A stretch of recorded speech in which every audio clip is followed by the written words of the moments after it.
Look around, guys. This world is telling you a lot of different things about what it means to be a man.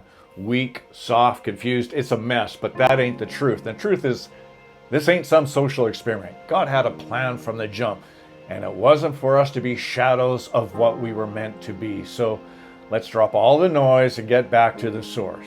We're going back to the beginning in Genesis, the starting point where it all went down. And this is the blueprint, the original design that most of us have totally ignored.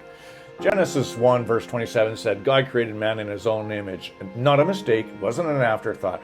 We're made to reflect the Creator. And that means we're built for power, for purpose, and for dominion. We're not made to be passive little observers. We're built to lead, to cultivate, to protect. And Adam was given the garden to work and to keep it. And that's our job. It's not a suggestion. And it's time that we take that responsibility, embrace that power. And what did God exactly put us in charge of? Well, he put Adam in charge of the Eden to work it, to keep it. And he didn't make him a spectator.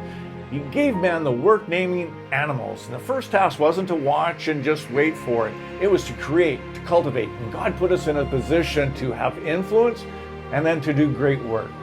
And this isn't just about tilling the earth or naming critters. It's about taking charge of your life, your family, and your community. It's about being a provider, a protector, and a leader. This is the kind of man God had in mind. A man who steps up and not fade away. A man who builds, not tears down.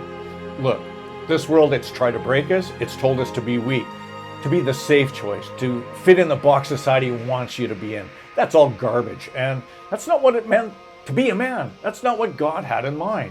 The blueprint, it's really clear. We're called to be warriors, but not the kind that rage out. We're called to be leaders, but not the kind who dominate. And we're called to be providers, but not slaves to our work. And we're called to be protectors, but not the ones who hoard power.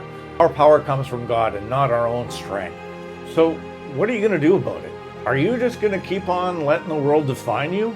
Or are you going to pick up the blueprint that God gave you and actually start living like a man? Stop being a shadow of who you are supposed to be and embrace who God designed you to be. Start with prayer. Start with the Word. Start taking back what was stolen from you. Reclaim your God-given masculinity, and it's time to stop guessing and start living. This is your call.